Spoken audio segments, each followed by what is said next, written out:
tepian sungai kurang sejam dari Lingga, Banting satu nama yang cukup gah suatu ketika dahulu. Di sini letaknya mercu tanda Banting, Gereja St. Paul, gereja kedua tertua di Sarawak, dibina pada 1859 zaman pemerintahan Rajah Brooke. Gereja inilah gereja yang bersejarah buat kami di Banting. Oleh kerana ia masih berdiri teguh hingga ke hari ini.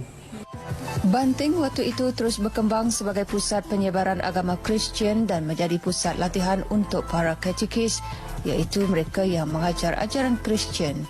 Pada masa sama menjadi pusat kesihatan, memandangkan ramai para mubalih yang berasal dari England mempunyai latar belakang perubatan termasuk isteri mereka. Dengan pendidikan merupakan salah satu komponen dalam misi para mubalih waktu itu, St. Paul Schools Banting ditubuhkan pada 1853 dan sekarang dikenali sebagai Sekolah Kebangsaan St. Paul Banting. Sebelum saya sampai ke sini 2015, sekolah ini pun telah menonjol daripada sekolah-sekolah lain, malah pernah digelar sebagai SK Lubai II. Dan pencapaian yang telah dikecapi oleh sekolah ini, pada 2012, sekolah SK St. Paul telah berjaya merangkul kita panggil New Deal ataupun tawaran baru. Lepas itu pada tahun 2013, sekali lagi SK St. Paul Banting ini telah dianugerahkan kita panggil anugerah Asad, iaitu anugerah asrama terbilang. Memandangkan penduduk di Banting antara komuniti Iban yang terlebih dahulu tahu menulis dan membaca, ramai pemimpin Sarawak dan pegawai kerajaan berasal dari Banting. Salah seorangnya adalah Ketua Menteri Sarawak yang kedua, Datuk Penghulu Tawi Seli. Dari sudut ekonomi pula, Banting mempunyai potensi besar dalam bidang pertanian. Berdasarkan pengamatan saya, selain melihat pada latar belakang sejarahnya yang menarik, Banting sebenarnya mempunyai banyak potensi untuk dibangunkan. Dan untuk makluman, Perdana Menteri kita yang pertama iaitu Tunku Abdul Rahman Putra Al-Haj pernah berkunjung ke Banting pada tahun 1967.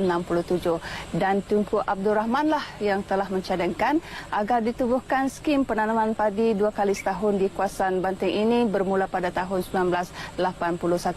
Namun usaha tersebut terhenti begitu sahaja setelah lebih kurang 14 tahun ia dilaksanakan.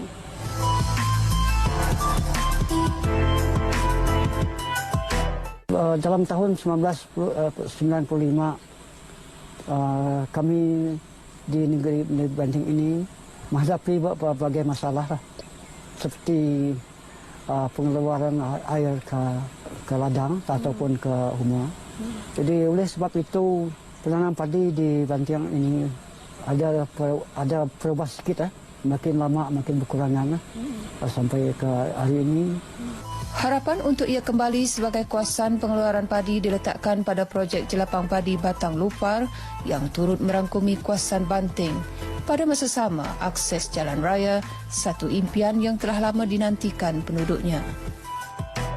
Berkenaan masalah kekurangan infrastruktur ini amatlah memberi ketekanan kepada kami dari segi sosial ekonomi.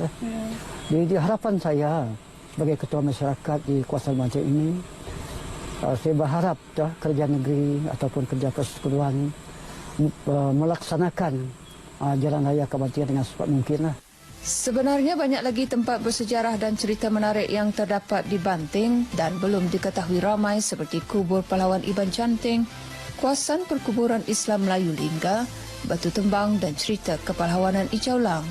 Gunung Lesong yang telah diwartakan sebagai taman negara juga menjanjikan keunikan tersendiri kepada pencinta alam sekitar. Kesemuanya jika digarap untuk dibangunkan, mampu mengembalikan kegemilangan Banting seperti sebelum ini. Rosita Ampong, RTM.